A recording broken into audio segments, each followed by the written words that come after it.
오늘 본문은 세례 요한이 체포된 상황으로 시작해요. 세례 요한은 잡혔고 그 소식을 듣고 예수님은 스불론과 납달리 지역을 거쳐서 갈릴리 가버나움이라고 하는 동네로 이사를 하셨다. 그렇게 본문이 기록하고 있습니다. 봄맞이 이사철이니까 이사하셨나? 아니죠. 우리 주님께는 이게 이사야 선지자의 예언을 성취하는 사건으로 그곳으로 이사를 가신 거예요. 스불론, 납달리 이러면 여러분 어느 동네인지 좀 감이 잘 오시죠? 그 동네 아닙니까? 스불론과 납달리라는 동네가 우리에게는 낯설고 그게 어디야? 이런 생각이 들겠지만 예수님 당시에 유대인들에게는 스불론, 납달리 이렇게 말하면 굉장히 상징성이 큰 동네예요. 변방 촌동네란 뜻이에요. 이게 나사렛이라고 하는 동네도 마찬가지였어요. 못 사는 저 변두리 후진 동네라는 아주 대표 동네가 나사렛, 스불론, 납달리 이런 동네를 가리키는 거거든요. 그 후지고 또 특별히 이 지역이 변방 지역이기 때문에 이방인들이 들어와서 함께 살았어요. 유대인들이 이방인들과 같이 살았으니까 유대인들은 이 동네를 굉장히 멸시하고 천대하던 동네 중에 한 곳이었어요. 왜 예수님이 그곳에 이주하셔서 사셨을까? 뿐만 아니라 오늘 본문 17절에 보니까 이때부터 예수께서 비로소 전파하여 이르시되 회개하라 천국이 가까이 왔느니라 하시더라. 이때부터 예수님이 그 동네로 이사간 시점부터 예수님은 회개하라 천국이 가까이 왔다라고 메시아의 선포를 외쳤다는 거죠. 그러면 이 스불론, 납달리, 갈릴리 가버나움이라는 동네, 그 못살고 후지고 변방의 멸시와 천대를 받던 이 땅이 예수님이 메시아의 사역을 시작한 동네다라고 콕 집어서 말하고 있는 거예요. 소외된 땅, 하나님께 소망을 둘 수밖에 없는 땅, 그 어떤 기대와 바램도 가질 수 없는 그 잊혀진 땅, 주님은 그곳에서부터 시작했다는 사실이에요. 할렐루야. 이게 우리 모두를 위한 복음이라는 의미입니다. 잘난 사람들을 위해서 오신 게 아니에요. 대단한 사람들을 위해서 오신 게 아니에요. 근래에 우리가 뉴스를 통해서 아주 고위 공직에 임명되셨던 어떤 분의 자제가 좀 못된 짓을 했던 모양이에요. 그러면 좀 잘 단도리해서 교육하고 훈육할 수 있었으면 좋았을 텐데 그러지 못한 것 때문에 우리가 얼마나 많이 안타까워하고 있습니까? 세상은 잘난 사람들 중심으로 돌아가는가 봐요. 힘 있는 사람들 중심으로 돌아가는가 봐요. 돈 있는 사람들 중심으로 돌아가는가 봐요. 배운 사람들 위주로 세상은 돌아가는가 봐요. 근데 여러분, 복음은 그렇지 않아요. 저 변방에 아무것도 없는 소외된 동네에 아무것도 없는 사람들에게 슬픔밖에 없고 눈물밖에 없고 한숨밖에 없는 사람들에게 복음은 역사하기 시작하는 거예요. 여러분, 이 은혜가 우리에게 임하기를 주의 이름으로 축복합니다. 오늘 주님은 그곳에서 하나님 나라의 꿈을 꾸고 천국의 꿈을 꾸고 그 꿈을 이루어갈 동력자인 제자들을 부르고 계십니다. 베드로, 안드레, 야고보, 요한, 우리가 제일 잘 알고 있는 제자들이지요. 이 4명의 제자들을 부르는 장면이 오늘 18절에서 22절까지 등장하는데 이곳에 너무나도 중요한 영적인 진리들이 몇 가지 있어요. 우리가 그걸 좀 살펴보려고 합니다. 첫 번째는요, 갈릴리 바닷가에서 고기를 잡으며 하루하루를 살아가던 평범하기 이를 데 없는 사람들을 찾아가서 예수님이 그들을 제자로 부르시는데 오늘 19절 말씀이에요. 같이 한번 읽을까요? 19절 말씀하시되 나를 따라오라. 내가 너희를 사람을 낚는 어부가 되게 하리라 하시니. 나를 따라오라. 그들에게 가서 대뜸 나를 따라오라 그렇게 부르십니다. 여기서부터 제자의 삶이 시작되는 거예요. 부르심의 원리입니다. 예수님께서 우리를 불러주실 때 비로소 제자의 삶이 시작되는 거예요. 여러분, 내가 주님을 선택한 게 아닙니다.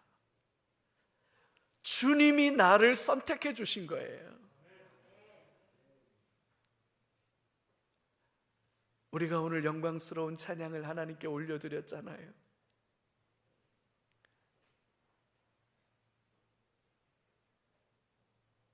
찬양하는데 왜 그렇게 눈물이 나는지, 우리가 이렇게 영화로우신 하나님을 높여드릴 수 있다는 게 너무 감격스러워서, 우리가 사신 하나님을 이렇게 찬송할 수 있다는 게 너무 감사해서. 여러분, 부르심과 상관없이 교회에 나올 수 있습니다. 예수님과 상관없이 교회에 나올 수 있어요. 예수님을 사랑하지 않고도 우리는 얼마든지 교회 생활을 누릴 수 있고, 교회 안에서 인정받을 수 있고, 심지어는 직분도 받을 수 있고, 목사도 될 수 있어요. 예수님과 상관없이 우리는 그렇게 살아갈 수 있어요. 그러나 여러분, 제자의 삶은 전혀 달라요. 주님이 불러주셔야만 제자의 삶은 비로소 시작되는 겁니다. 누군가 내 이름을 불러주었을 때 나는 그에게로 가서 꽃이 되었다. 김춘수 시인의 꽃이라는 시지요. 이 정도 시는 우리가 좀 외우고 사는 거 아닙니까? 주님이 나를 불러주셨기 때문에 나는 주님을 따를 수 있는 거예요. 그래서 주님이 나를 불러주셨다는 건 여러분 특권이자 엄청난 은혜지요. 주 안에 사랑하는 성도 여러분, 주님의 부르심을 들었습니까? 주님이 나를 불러주시는 그 음성을 들으셨습니까? 주님이 나를 불러주셨습니까? 여러분, 주님은 학벌 때문에 부르시는 게 아니에요. 출중한 외모와 능력 때문에 불러주시는 것도 아닙니다. 집안 배경이 탁월해서 불러주시는 것도 아니에요. 오직 적는 자의 주권적인 선택이고, 저와 여러분들을 향한 우리 주님의 뜨거운 사랑, 그것 때문에 불러주신 거예요. 제자로 불러주셨다는 것 자체가 은혜고 감격이에요.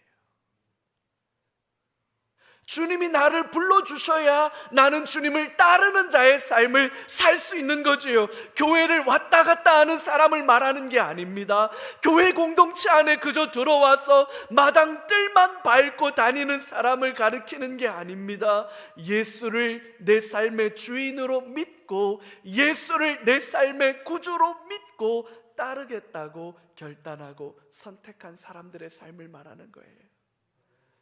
주 안에 사랑하는 성도 여러분, 주님이 저와 여러분들을 불러주셨고, 불러주셨기 때문에 따라가는 저와 여러분들의 삶이 되기를 주의 이름으로 축복합니다.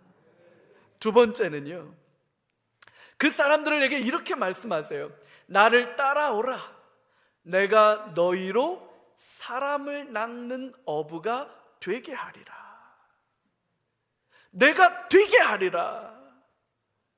말씀하시는 주님이 당신의 의지와 당신의 꿈과 비전을 담아서 선포하고 계시는 거예요. 내가 너를 사람을 낚는 어부가 되게 할 거다. 사람을 낚는 어부로 만들겠다. 예수님께서 우리를 그렇게 만들겠다고 다짐하시고 약속하시는 거죠. 주님이 하시겠다고 하면 되는 줄로 믿습니다. 예수님께서 저와 여러분들을 향해 하나님의 놀랍고 위대한 일들을 이루겠다고 다짐하고 결단했다면 그렇게 되는 줄로 믿으시기 바랍니다. 누구도 막을 수 없습니다. 할렐루야. 여러분, 이걸 신학적인 용어로 하나님의 전능하심이라고 해요. 옴니포텐시아. 옴니포텐시아. 하나님의 전능하심.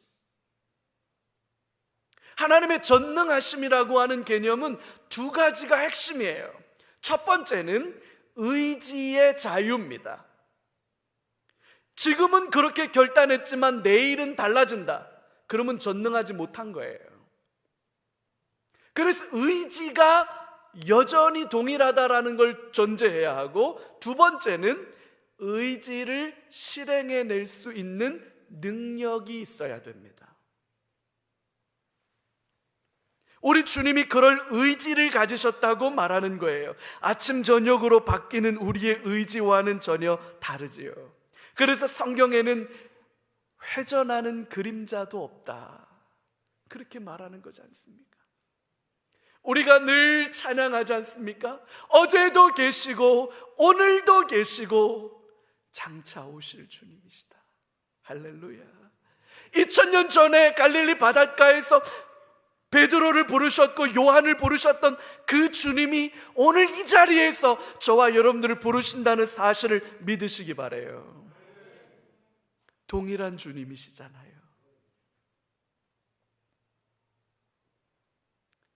기분에 따라, 상황에 따라 의지가 바뀌는 그런 분이 아니십니다. 우리는 그러잖아요. 근데 우리 주님은 그러지 않아요. 전능하시니까 내가 너를 만들겠다 하시면 그렇게 끝까지 하시는 거예요. 이게 전능하심이거든요. 두 번째는 의지로 결단하신 그것을 이루실 만한 실제적인 능력이 있으시냐라고 하는 거예요. 마음엔 원이로되, 여러분, 능력이 부족하고 돈이 없어서 안 되는 일들이 얼마나 많아요. 의지는 있지만 능력이 부족해서 안 되는 게 우리에게는 참 많지만 우리 주님은 다르지요. 그분은 자신이 원하는 것을 실행할 수 있는 능력을 가지신 분이십니다. 창조주시거든요. 온 세상의 주인이시거든요. 여러분, 우리에게 이 믿음이 있어야 됩니다. 자신의 부족함을 말하지 마세요.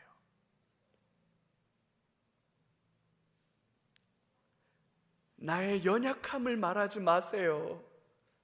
몰라서 제자로 부르신 거 아니잖아요. 모자라기로 치면, 부족하기로 치면, 바보 같고 어리석기로 치면 우리는 다 국가대표예요. 왜 자꾸 나의 부족함에 직면하고 그 부족함에 집중합니까? 왜 자꾸 나의 연약함에 직면하고 그 연약함에만 집중합니까?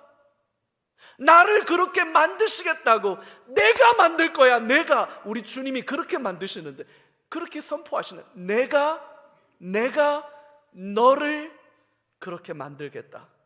주님이 만들겠다고 하시면 그렇게 되는 줄로 믿습니다. 그래서 우리는 나의 연약함에 집중하는 게 아니라 우리 주님의 강하심을 바라봐야 될 줄로 믿습니다.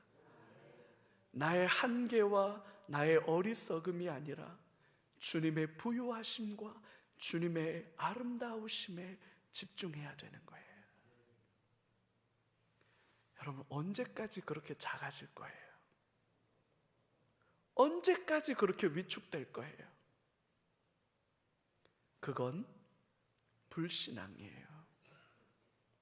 그건 믿음 없는 거예요.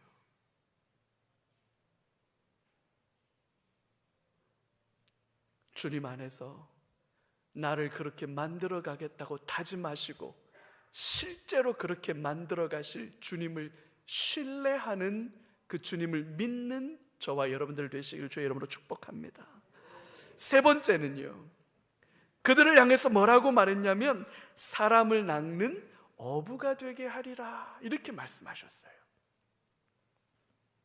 왜 어부일까? 왜 어부일까요? 베드로, 안드레, 야고보, 요한 다 어부예요. 왜 어부일까? 지금 여기는 갈릴리 바닷가고 갈릴리 바닷가에서 가장 번창한 도시인 가버나움이에요. 이 가버나움이라고 하는 도시는 제일 흔한 사람이 뭐 하는 사람일까요? 너무 어려운 거 여쭈었죠? 이 동네는 고기잡이를 제일 많이 하는 동네예요. 그럼 이 동네에 제일 많은 사람들, 발에 걸렸을 때 길 가다가 어깨를 부딪혔다. 그럼 그 사람의 직업이 뭐다? 어부. 그러니까 이 동네에서 어부는 흔하고 평범하다는 뜻이에요. 어부에 뭔 특별한 게 있던 게 아니에요. 그냥 이 동네에 흔하고 흔한, 옛날 어른들 표현으로 하면 필부필려예요. 그냥. 근데 그 사람들을 불러서, 그 평범한 어부를 불러서 뭘 만들어 주시겠다고 약속하시는 거예요? 내가 너로 사람을 낚는 어부가 되게 하겠다. 어부를 불러서 뭘 만들어 주신다? 결국 뭐 만들어 주신다는 거예요? 동원참치 사장님? 동원참치 사장님 만들어주는 것도 아니고, 수협 조합장 만들어주시는 것도 아니고, 하다못해 어촌 계장님이라도 만들어주시면 좋을 텐데 그것도 아니고, 원래 어부였는데 뭘 만들어주시겠다? 어부를 만들어주시겠다고 말하는 거예요. 여러분, 이게 뭔 말이냐?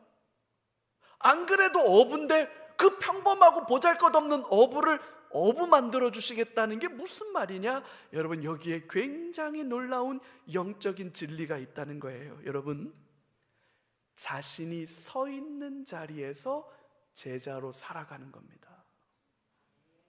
주부십니까? 주부로 제자의 삶을 살아가는 거예요.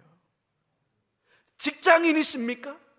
직장인으로 제자의 삶을 살아가는 거예요. 장사하는 분이십니까? 장사하는 분으로 제자의 삶을 사는 거예요. 선생님이십니까? 선생님으로 제자의 삶을 살아가는 거예요. 제자의 삶이 갑자기 달라지는 것이 아닙니다. 자신의 삶에 대해서, 지금 있는 삶의 자리에 대해서 만족하지 못하고 원망하며 불평하고 살아가는 사람들이 있어요. 여러분, 그건 정말로 안타까운 거죠. 평범하고 흔하고 흔한 어부지만 그 어부를 이제 다르게 살게 하시는 거예요. 여전히 어부예요. 여러분, 어촌 계장 된 것도 아니고 동원참치 사장님 된 것도 아니에요. 수협 조합장 된 것도 아니에요. 달라진 건 아무것도 없어요. 근데 이제부터 사람을 낚는 어부로 살아가기 시작하는 거예요. 사람을 낚았다. 나 낚였어. 주님께 낚였어. 낚였다라는 말이 무슨 말이냐? 여러분, 이게 살린다는 뜻이에요. 살린다는 뜻. 이렇게 생각해 보면 쉬워요. 예수님이 저와 여러분들을 부르셨죠. 부르셨기 때문에 우리가 예수님의 제자가 된 거잖아요. 그래서 우리가 생명을 얻은 거잖아요. 그게 바로 예수님이 우리를 낚은 거예요. 예수님이 우리를 낚아서 우리에게 생명을 주신 거예요. 그러면 사람을 낚는 어부라고 하는 얘기는 무슨 얘기냐면, 우리도 그렇게 하는 거예요. 예수님처럼 누군가를 부르는 거예요. 누군가를 생명으로 부르는 거예요. 복음으로 부르는 거예요. 누군가를 초대하는 거예요. 그래서 그 사람을 살리는 거예요. 주부십니까? 자녀들을 위해서 늘 생명의 복음으로 자녀들을 낚으시기 바라요. 자녀들의 삶을 낚으시기 바라요. 남편의 삶을 복음으로 낚으시기 바라요. 직장인이십니까? 직장에서 그저 월급 받는 것만 바라보고 살지 마시고, 승진하는 것만 보고 살지 마시고, 직장에서 누군가를, 여러분들이 만나는 사람들을 부르시기 바랍니다. 낚으시기 바랍니다. 살리시기 바랍니다. 장사하는 분이십니까? 시장터에서 누군가를 부르세요. 고객을 지갑으로만 보지 말고 그 사람들을 낚아요. 살려요. 사업하는 분이십니까? 그렇게 낚아요. 사람을 낚는 어부가 되게 하리라. 살리는 자의 삶을 살아가라는 거예요. 생명을 나누는 자로 살아가라는 거예요. 어부예요. 주부입니다. 선생님입니다. 직장인입니다. 연구원입니다. 학생입니다. 달라진 건 아무것도 없어요. 그러나 삶의 의미와 목적이 달라진 거죠. 나는 살리는 자로 살아간다는 거예요. 사람들을 낚아요. 살리기 위해서. 그런 삶을 살아가라는 거죠. 네 번째로는 그 주님의 부르심 앞에 제자들은 모든 것들을 버려두고 예수님을 따라갑니다. 머뭇거리거나 주저하는 사람들은 하나님 나라에 합당하지 않아요. 쟁기를 잡고 뒤를 돌아보는 사람은 하나님 나라에 합당하지 않다고 주님이 말씀하셨습니다. 어부가 배와 그물을 버려둔다는 말은 자신의 삶의 우선순위를 완전히 바꾼다는 말이에요. 심지어 야고보와 요한은 그의 아버지를 뒤로 하고 예수님을 따릅니다. 이게 무슨 말일까요? 요한과 야고보의 아버지는 상처받았을 거예요. 시험에 들었을지도 몰라. 자식들이 자기를 버리고 다 갔으니까.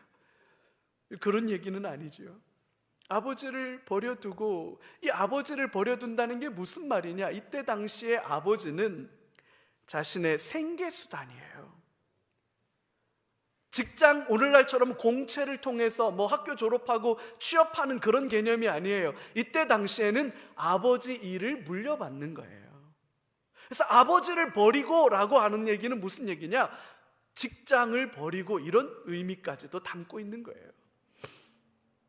아버지의 유산을 버리고, 그런 뜻이에요.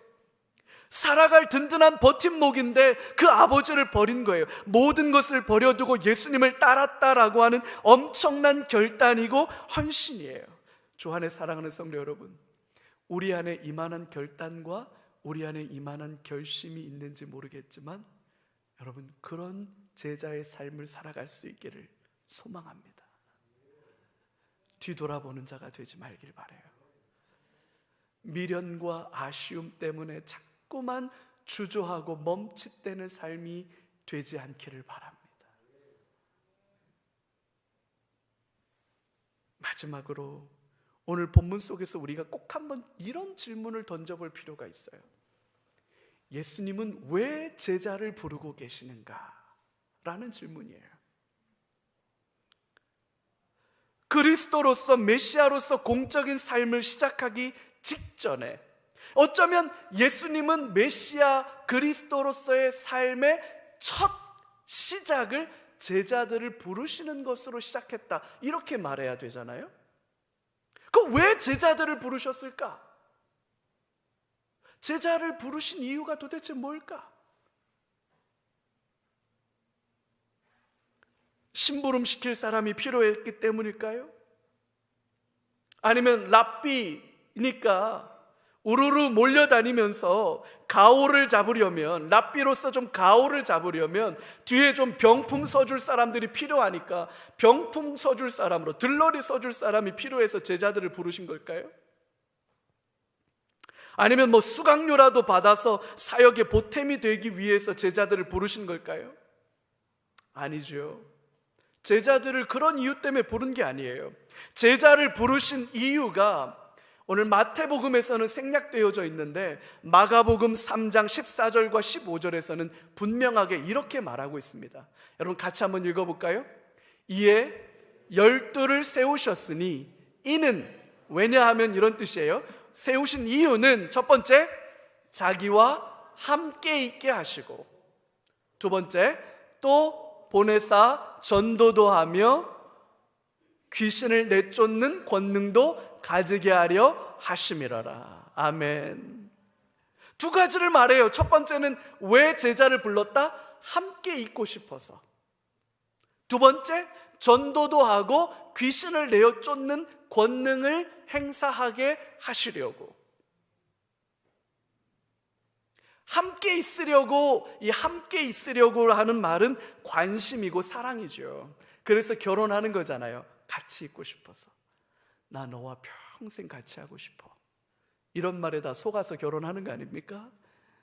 같이 있고 싶다라는 뜻은 관심이고 사랑이에요. 주님이 우리를 사랑하시기 때문에 부르신다. 사랑하시니까 제자로 부르신다라는 뜻이지요. 또 하나는 전도하고 귀신을 내어 쫓는 일, 그게 바로 하나님 나라예요.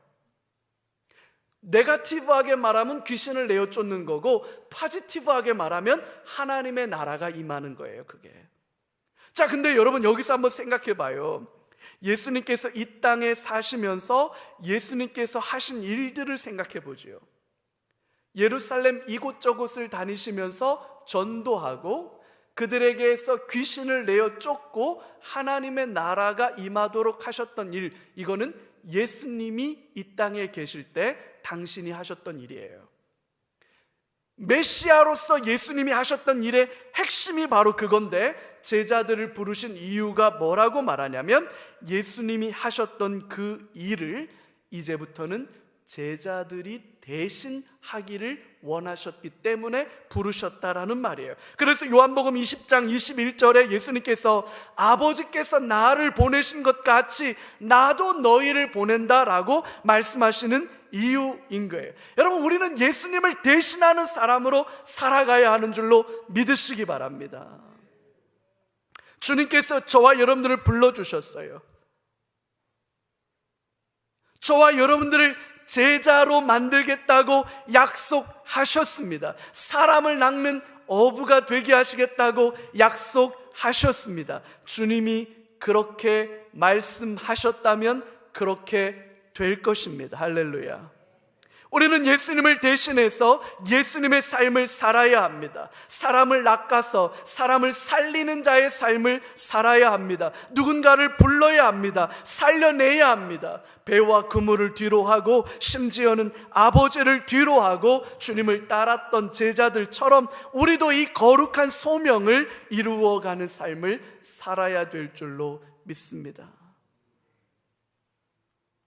나를 따라오라. 내가 너를 사람을 낚는 어부로 만들어 줄 것이다. 이 부르심을 오늘 저와 여러분들을 향한 하나님의 신실한 부르심인 줄 믿으시기 바라요. 이 부르심과 상관없이 내 마음이 흐르고 내 의지가 흐르고 내 감정이 흐르는 대로 살아가는 삶을 살아가지 않기를 주의 이름으로 부탁드립니다. 우리는 거룩한 부름을 받은 하나님 나라의 거룩한 일꾼들이에요. 우리는 살리는 자의 삶을 살아야 합니다. 살리는 자의 삶을 살아야 합니다. 그래서 우리는 주님 앞에 내 주변에 내가 낚아야 할 물고기가 누굽니까? 내가 살려야 할 잃어버린 영혼이 누굽니까? 주님, 내 평생 그의 구원을 위해서 기도해야 할 나의 전도 대상자는 누굽니까? 그게 혹시 남편입니까? 그게 혹시 아내입니까? 그게 혹시 자녀입니까? 그게 부모님입니까? 아니면 친한 친구고 이웃이고 직장 동료입니까? 우리는 그들의 이름을 부르고 그들을 구원하는 일을 위해서 우리의 삶을 드려야 할 줄로 믿습니다.